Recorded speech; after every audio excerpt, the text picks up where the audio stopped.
এই দিন ছিল সরস্বতী পূজা, হিন্দুদের অনেক বড় একটা পূজা।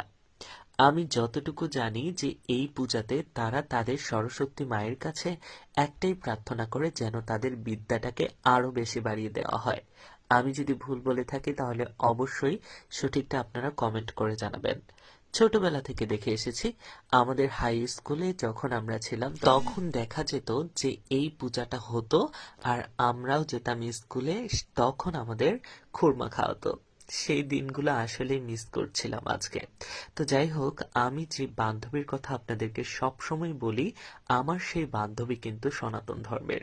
তো আমি সকালে উঠে গিয়েছিলাম তাকে সারপ্রাইজ দিতে, যদিও সে কখনোই কল্পনা করেনি যে তাদের পূজাতে আমি যাব। আমি কিন্তু গিয়েছিলাম তাকে শুধুই সারপ্রাইজ দিতে, কিন্তু আমি যতক্ষণে গেটে যাই ততক্ষণে সে পূজা কমপ্লিট করে বের হয়ে আসছিল। তো আমার সাথে আমার একজন স্যার ছিল, সেই স্যারের সাথে আমি পুরো ক্যাম্পাসটা ঘুরে ঘুরে দেখছিলাম, তাকেও দেখাচ্ছিলাম, কারণ সে আমাদের ক্যাম্পাসে নতুন ছিল।